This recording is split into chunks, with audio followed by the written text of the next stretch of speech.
Hey guys, back with another video, another Q&A video. I got enough questions in the first part to do a part two, so I'm going to get right into things, and we'll see, again, like with the previous video, if you forgot to leave questions or want to leave some more, please feel free to do so, and we'll see if we can get a part three out there. I don't know, I think this might be the last part, but you never know. So let's jump right into things. I don't want this to be as long as the first part, over an hour long. That was pretty crazy. Okay, so first off, we got Link U of Courage 1. He's got a few questions for me here. Okay, his first question is, favorite game that a lot of people hate. I actually did a video on this, games that I like that other people hate. I'm gonna mention a few games. I don't think I mentioned it in that video, though, for this question. Off the top of my head, Paper Mario Sticker Star on the 3DS. I know a lot of people shit on that game. I enjoyed it. I looked at it as a puzzle adventure game more so than an RPG, and in that sense, I did enjoy it. I thought it had a good charm and humor to it, and it was fun to play. A lot of people really hate it for being very different from the other Paper Mario games. It is maybe a bit of a disappointment, and I hope the next Paper Mario game is a full-fledged RPG like Thousand Year Door was, but I definitely still really like the game, and a lot of people hate it. Max Payne 3, a lot of people hate because it's, done by Rockstar and not Remedy, which did the first two Max Payne games. And a lot of people don't like the Tony Scott directing kind of style of that game, like the really flashy cutscenes, and just, like, really... there's a lot of cutscenes and dialogue in the game.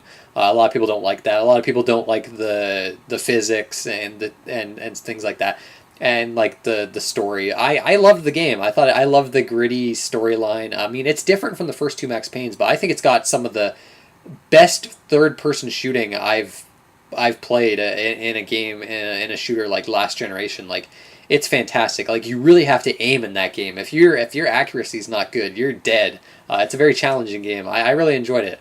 And then another game is L.A. Noire. A lot of people hated that game. And a lot of people find it very repetitive, which I'll agree to an extent. I didn't think the open world stuff was all that great, but the story itself I thought was really captivating. I loved going through all the different cases. I love crime, drama, detective stuff like that, and I love the noir style to that game.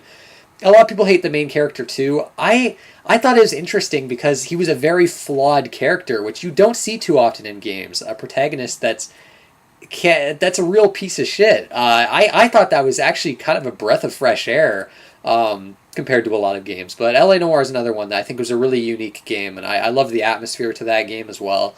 So yeah, there's three games that I really enjoyed that a lot of people hate. His next question is the opposite of that, which I did do a video on that as well. Games I hate that a lot of people love. I guess I'm going to just throw out the Uncharted games. I really don't really get the fascination with those games.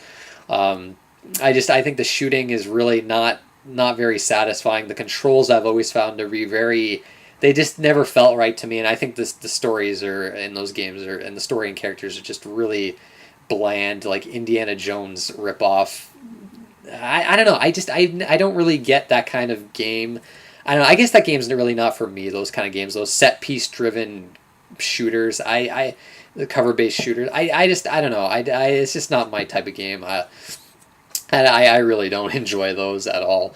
But yeah, I think that's about it. The Uncharted games are probably the main ones that get like a lot of hype and praise that I just don't really get.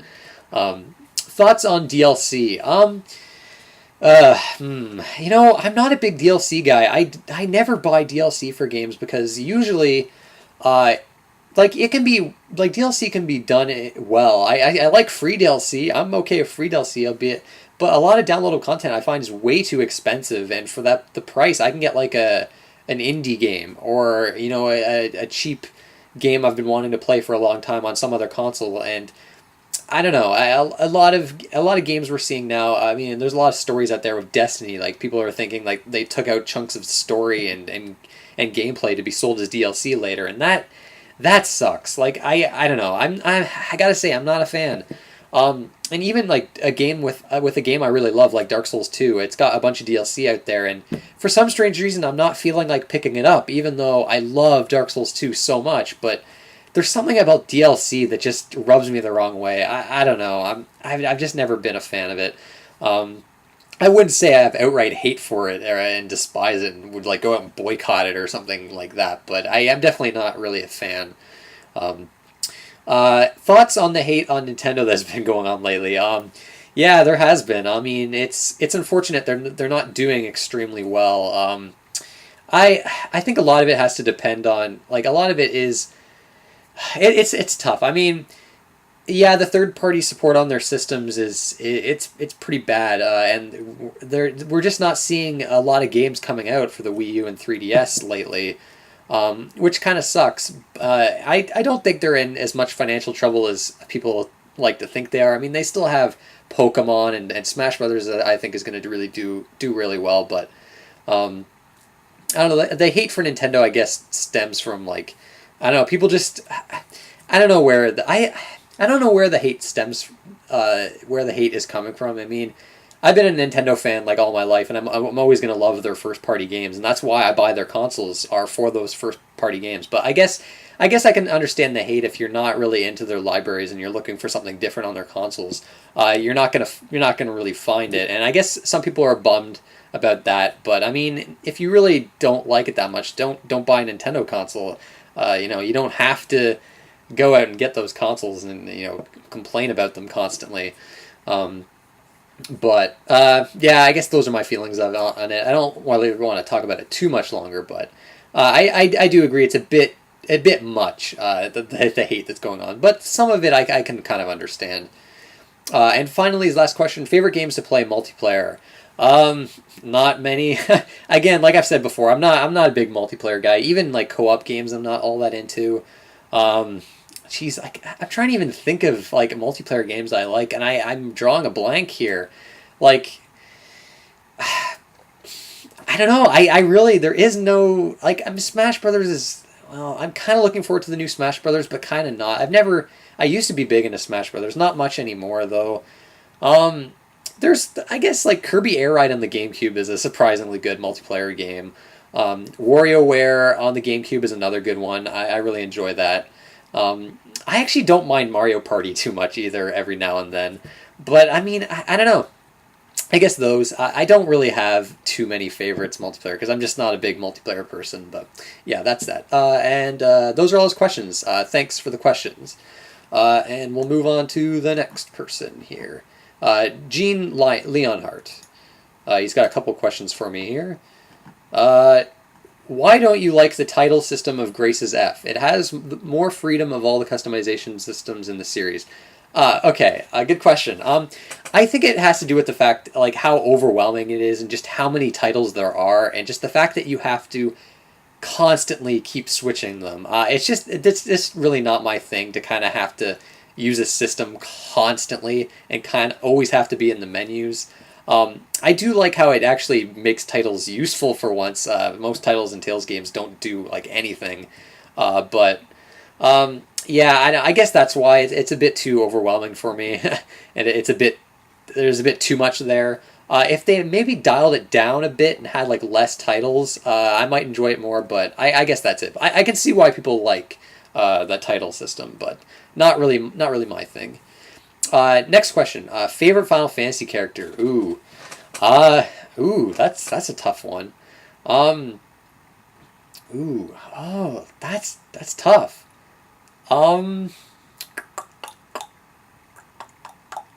Shit. A character that has grown on me quite a bit out of all the Final Fantasy games I've played. I haven't played too many just yet. Is Galuf from Final Fantasy V. That game in general has actually kind of grown on me a bit since playing it. That I thought was a really he was an interesting character. I don't want to say too much on him because if you haven't played the game, there's I could spoil a bunch of stuff, and it's cool seeing his arc throughout the game. I don't want to say it too much, but he's probably my favorite character so far. Yeah, I'll go with Galuf from Final Fantasy V actually on that. The whole cast of Final Fantasy VI I really like too, though. Terra and a lot of the characters from that game, but I'll go with Galuf for now on that. I still need to play all these Final Fantasy games to see who my favorite is. Next question. Favorite fast food restaurant? I like fast food more than I should. I eat fast food more than I should. I really do. I know it's bad, but I enjoy it. It's it's a guilty pleasure, I guess. But favorite fast food restaurant? I mean, I guess that's not fast food. It has to be fast food, huh? Uh, I kind of like KFC, Kentucky Fried Chicken. It's terrible for you. It's awful. I even like the double downs, which I know those are just the worst. They're like basically, they're just awful, but man, they taste so good. But I got to start staying away from fast food. But I'd probably KFC. I like most fast food restaurants though. But yeah, chicken or beef? Oh, that's tough. That's almost like actually like chicken wings or steak. Fuck. I'll probably go chicken. Yeah, I mean, chicken wings is like one of my favorite foods. Like I fucking love chicken wings.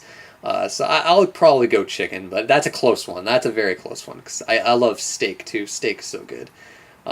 Least favorite food that the majority of people love.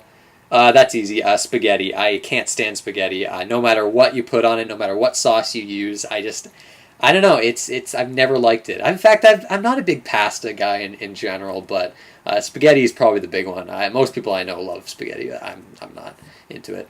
As last question, do you like professional wrestling? Definitely not. No, not for me. Never liked it. Didn't like it when I was a kid. Don't like it now. Just not my thing. I don't like.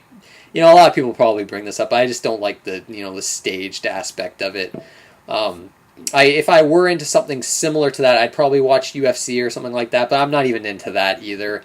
But if I'm gonna watch like fighting, a form of fighting, I want it to be real. I know a lot of people really dig professional wrestling. I don't quite get it, the fascination with it, but I teach his own, I guess. But not for me at all. But yeah, thanks for the questions. Those are his questions. Frederick Sujuli, he asks a question here. When you game on PC, do you game on a laptop? If yes, would you consider getting a gaming rig? No, I actually do game on my gaming PC that I bought fairly recently.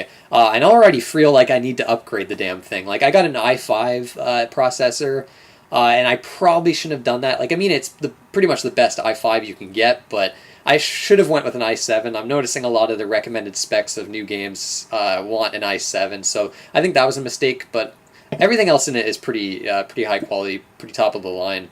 But no, I do actually use my gaming rig, not a laptop. I don't know if and the weird thing too is like I have my PC connected to a TV, like I don't actually have like a desktop monitor or setup or anything like that, because I am more of a console gamer. I like sitting on the couch with a controller, and I play my PC games like that, which a lot of people would be. I probably find that really weird. It's just what I prefer, but yeah, that's the answer to that question. What do we got here? Okay. Aloe Trance. He has a couple questions, and he private messaged me about one of these questions. What do you think of the Angry Video Game Nerd Irate Gamer? And he mentioned the whole fiasco there where Irate Gamer was accused of a ripoff, and I'll agree. I watched a lot of those old Irate Gamer videos. I think he does like Skylanders videos now or something, and yeah, you could tell he definitely he was inspired by Angry Video Game Nerd a bit too much. That whole thing, yeah, it's all shady and stuff like that. And I don't. The irate gamer seems like it's just not. I don't know, the kind of person I would never hang out with or anything. He doesn't seem very knowledgeable about video games either. His videos have always been to me very bad. Angry Video Game Nerd, on the other hand, I liked his videos like when he first came on the scene. Like I thought his older videos are fantastic, really funny. His later videos, not as much. I do like his Cinemassacre website though, where he'll have all sorts of different videos talking about movies. Like you can tell he's definitely more into filmmaking and movies than video games, and that's the stuff I like to watch of his. I still haven't seen the movie yet, Angry Video Game Nerd movie. I don't know. I feel like I should watch it just to support him as a filmmaker, because I like his movie related videos and things like that, and his horror movie type videos that he does. The October horror marathon he does. What does he call it? geez, I don't even remember what he calls it, but I watch it pretty much every October he does it. But yeah, I guess that's that. Those are my thoughts on that. Number 2, have you ever had a psychedelic experience? Interesting question. Yeah, I guess if you want to consider, I mean, I guess pot is considered if you smoke enough of it is considered a psychedelic experience. I'm not a big drug alcohol guy. In fact, I don't drink at all. I don't like smoking. I do it very occasionally. Like it's a very, very occasional thing. But there was one time where I smoked a little too much, and yeah, I guess I had what you would consider a bad trip. It was pretty awful. I think it more stems from like your state of mind, right, when you first do it. Like I tend to overanalyze things. I'm actually, believe it or not, I'm a very negative thinker in real life, and I think that had something to do with it. It just, that experience was not for me. It was very intense in a very unpleasant way. So yeah, I definitely don't smoke that much or as often anymore because of that. But yeah, I did. I've definitely stay away. I stay away from LSD and all drugs in general, really. But I definitely would not have that kind of thing going on. But yeah, there's my honest answer to that question. Next question: Fallout or Elder Scrolls? Fallout. I think that's easy for me. Even though I haven't played the first 2 Fallout games, I really should go back and play those games. The post-apocalyptic setting is just so much more appealing to me than the high fantasy setting of Elder Scrolls. Like, I like a lot of the lore with Elder Scrolls, but I love just the gritty post. The Fallout setting I think is way more appealing to me than the Elder Scrolls. But that's a very personal taste kind of thing. But I do prefer Fallout. I prefer Fallout 3 in New Vegas, like the gameplay in those games, to Elder Scrolls. But I love both, though. Don't get me wrong. Except for Oblivion. I don't really care for Oblivion all that much. 4. Do you have any significant regrets? Well, I mentioned this in my other video. I wish I took French immersion or whatever, and learned a language when I was growing up. Other than that, that's a tough question. I guess I'll stick with that for now. I can't think of any right now. I wish I didn't actually jump into college so quickly and choose something to go into so quickly, because now I have that massive student loan, and that kind of sucked. I wish I could kind of go back in time and change those things. So I guess that's kind of a regret. I'll talk about that a bit later. There's another question referring to that stuff. And 5, or the 5th question, what are some of your favorite non-gaming related YouTube channels? What the Flick is a movie channel. A movie and TV channel. It specializes in movie and TV reviews, and it's they have a panel of critics, and it's a really enjoyable YouTube channel for kind of a movie buff like myself. So I definitely recommend that one. Other than that, I gotta say, all the channels I'm subscribed to, they're mostly video game channels. That might even be the only one I'm subscribed to that's not a video game channel. Yeah, that's about it. Just what the Flick, basically. Yeah, that's about it. Thank you for the questions. Elotrant's got a few more questions later. I'll answer those later. Who do we got next? Okay, Holy Kale 1. His question here is, what games do you think have the best atmospheres? I would define atmosphere as a strong sense of place, result of the combination of various elements like soundtrack, setting, and story. Something that makes the game all that more immersive. Ambience is also a good word for it. I would perfectly agree with that description of atmosphere.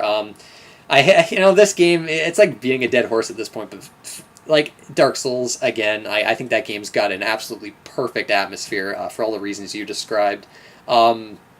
What else? Silent Hill 2 is, I think, a game gets atmosphere done perfectly in the horror setting. and the fog is used to a great extent there. Like the limitations of the console it's on, I think help that game so much. I think limitations are good for a game that's trying to have an amazing atmosphere. I think the most high budget games out there to me don't have an atmosphere. And The Last of Us is a game a lot of people bring up as having a great atmosphere. I don't know, something about that game felt like the setting in that game felt generic to me, like something I'd seen in movies countless times before, and even in Enslaved, which came out years before, I think had a similar atmosphere and setting, and it was better, I think. And not a better game. I wouldn't say it's a better game, but I don't know. Just the higher budget games to me don't have as much as atmosphere as less like not AAA games like Dark Souls and a lot of indie games. I think have great atmospheres, but yeah. I'm trying to think of some others. I don't know. I think Dark Souls and Silent Hill 2 are probably my two top choices for that. Yeah, I'll go with those two. If I can think of some others, I'll mention them later in the video. Allotrance, here's his other questions. What are your favorite beverages? I got, again, an unhealthy thing. I do like pop, well, as it's called in Canada, but soda, pretty much any kind, except for ginger ale. I can't stand ginger ale. Water, juice, any kind of flavor, flavor juice. I like a lot of different drinks. The only thing I don't drink is like alcoholic drinks, but I pretty much like anything as far as beverages go. I think the only things I can think of are like alcohol and V8. I can't stand V8. It's absolutely disgusting, I think. But yeah, that's that. How strongly have video games affected your life, and in what ways? I don't know if they've strongly affected my life in that way, in huge ways. I mean, it's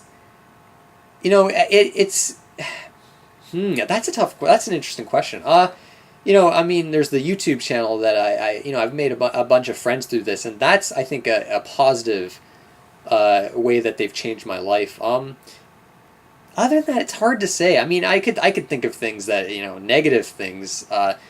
Sure, I'm not an incredibly active person in terms of like a physical sense, because I'm a bit too addicted to video games that way. But I guess I have the the drumming, which it's not that physically demanding. But I don't know. That's a tough question, actually. I don't know. It's hard to answer. I mean, it's gotten me away from I guess things that could be seen as like, I don't know. That's a tough one. I guess for now I'll say like the making friends, and it's it maybe it gives me a better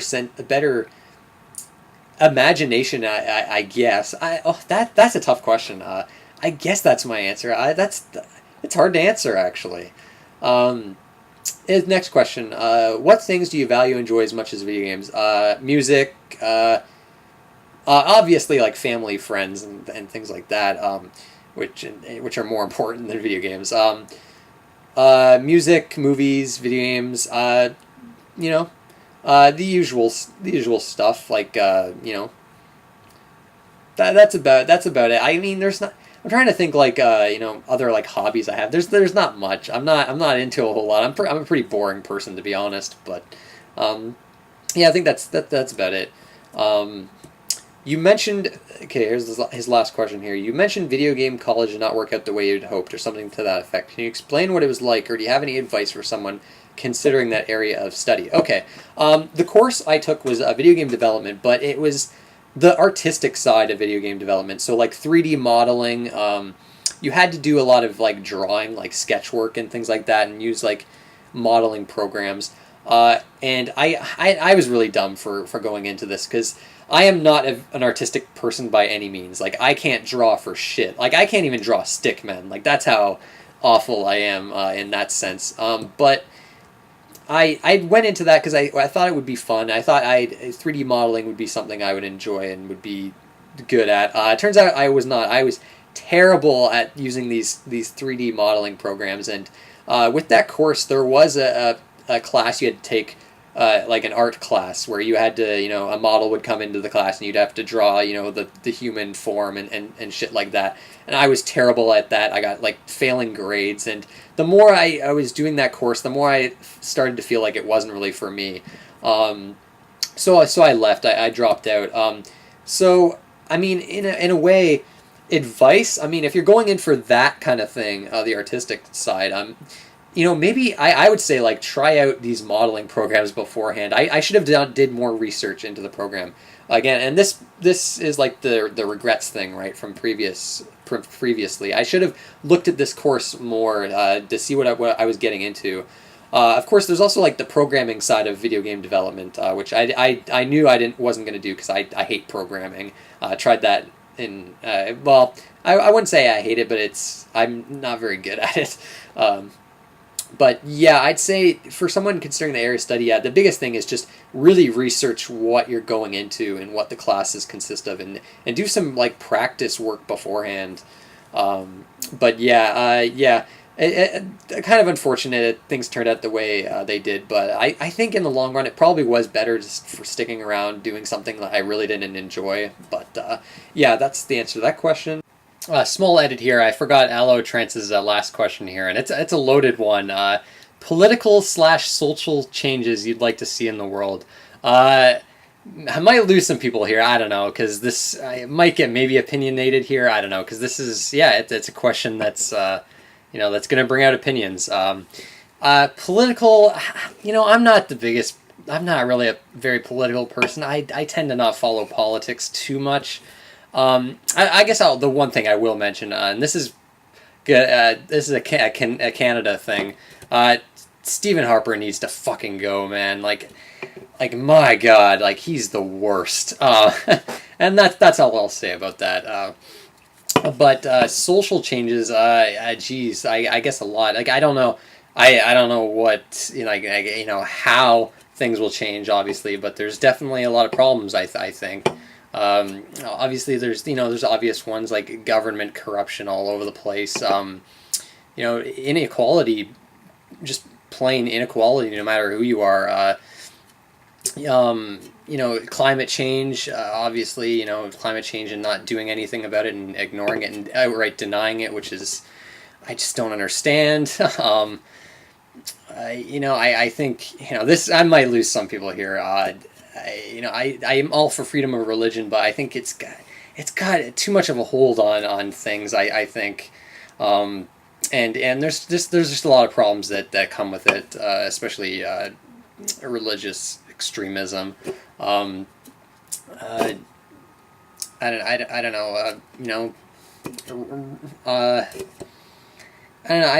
Again, that's a tough one. I mean, there's a lot of problems I see myself, in the world, in terms of, social issues. I guess I'll just mention those ones.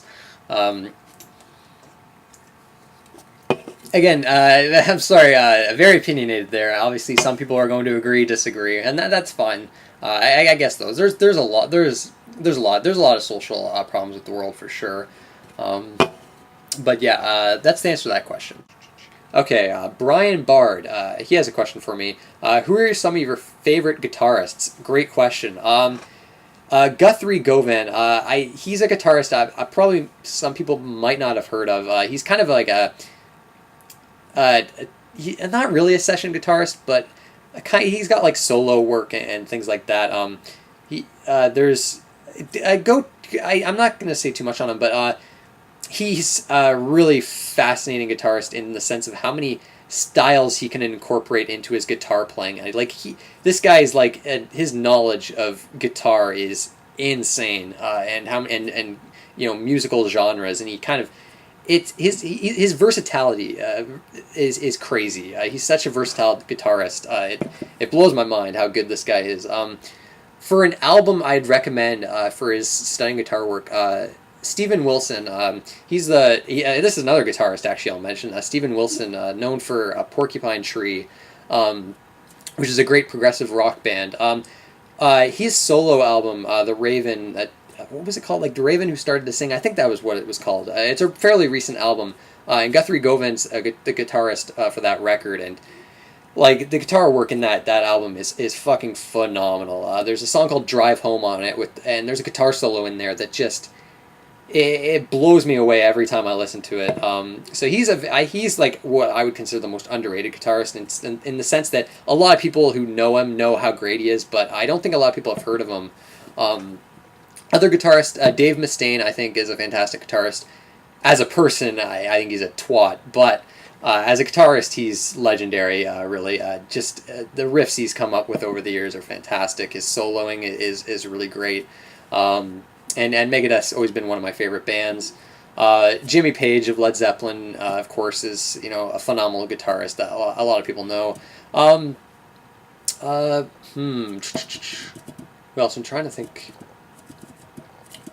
Brent Hines from Mastodon is a fantastic guitarist. He's got an interesting style because he started playing banjo first, and that kind of is incorporated into a lot of Mastodon riffs and songs, and I think that's really awesome.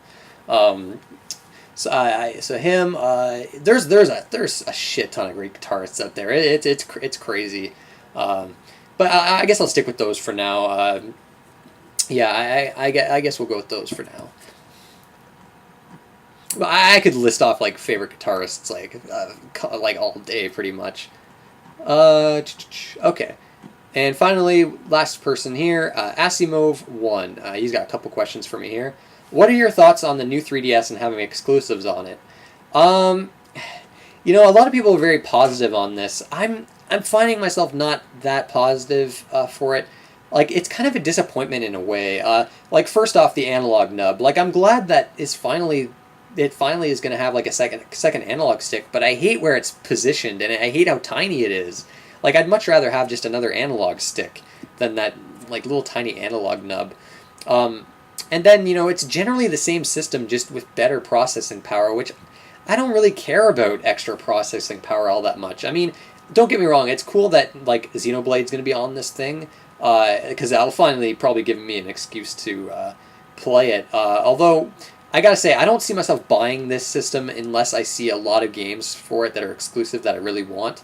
It's just, like, I don't know, I really don't want to spend all that extra money on another 3DS. It feels like just not that long ago I got an XL, and the fact that we've got the new 3DS coming out, it's kind of annoying in a way, and I'd have to get the XL version of it as well, because I can't go back to that tiny screen anymore. It's cool how it's got like the Super Famicom buttons, the colored buttons on it, but I don't know. We'll have to wait until there's like more exclusive games. Right now, I'm not feeling it too much really. And then there's the fact that like Xenoblade's nice on a handheld, I'm sure, but from what we've seen in videos, like the frame rate's not all that great, and it doesn't look as good as the Wii version. So I don't know. We'll have to wait and see, but I'm not super positive on it. Do you have a favorite story in video games? Ooh, Silent Hill 2. I've mentioned that a lot. I think the storyline in that game is absolutely phenomenal. I really enjoy Xenogears, the storyline in Xenogears, the super complex Xenogears storyline. 999, Virtue's Last Reward, fantastic story in those games. Danganronpa.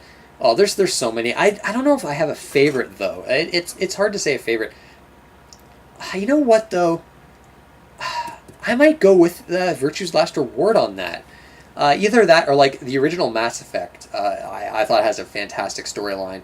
And I like to ignore the second two games a lot of the times, because I think the first game has a nice self-contained storyline in it. But yeah, okay, I'll go with those games. Dark Souls is another one, which a lot of people might not agree, but I think it's just fascinating, like all the lore in that game.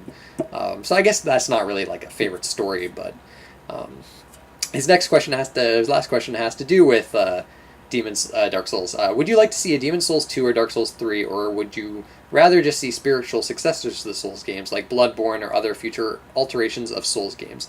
Great question. I think we're going to see a Dark Souls 3 no matter... Well, I don't know. Well, it's tough to say. I mean, Namco Bandai might go to From Software and say, hey, Dark Souls 2 did well, we need a third one, get that out there. And I could see maybe FromSoft going with it without Miyazaki at the helm and doing another Dark Souls 3. which I guess I'm fine with that. I gotta say though, the more these games are pumped out, and the more like spiritual successors are pumped out, I might feel fatigue with this.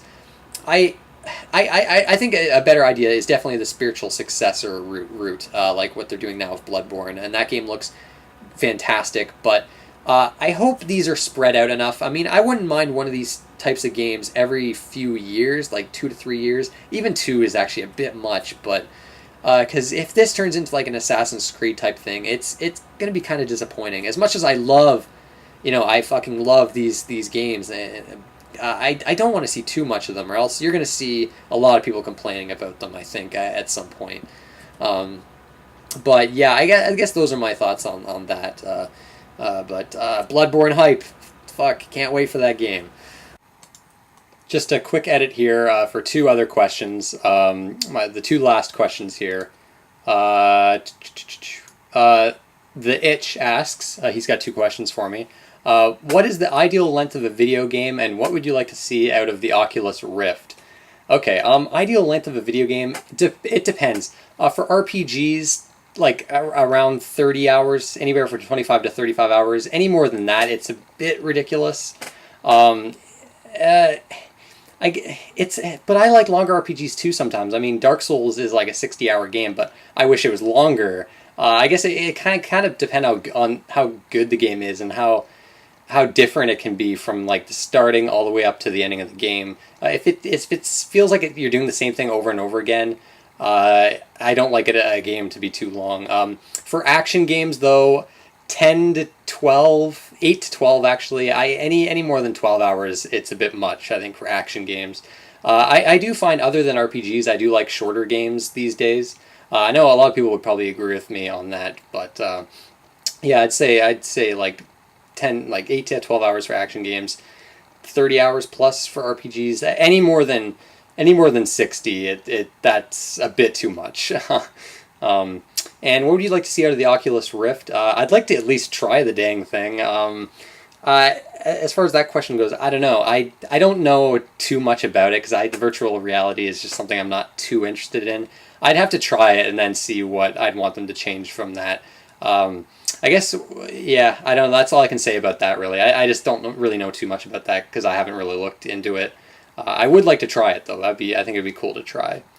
And finally, the last question here is from Despicable One, and he asks, seeing as you think cel-shaded graphics are your favorite graphical style, I wonder how is it that you've only recently begun exploring Level 5's catalog. I watched your Ni no Kuni review recently, and I think you said it was your first Level 5 game. And he mentions he picked up Rogue Galaxy, and he's in the middle of the last story right now. Yeah, Ni no Kuni was my first Level 5 game. It still is the only Level 5 game I've played. It's because I missed out on the entire PS1 and PS2 library. So I didn't get to play any of the games there. So, and I'm starting to go back to them now. So yeah, I still need to dive into their games. Rogue Galaxy actually is probably the one I'm going to play next in terms of Level 5 games. I think that game has always looked amazing to me. So yeah, that's the answer to that one. Yeah, and those are the last two questions. But yeah, those are all the questions. This video went longer than I thought. We're at almost 35 minutes. So yeah, like I said in the beginning of the video, if you have more questions, feel free to leave them. We'll see if we can do a part 3. But I want to thank you guys for watching, and I'll see you next time.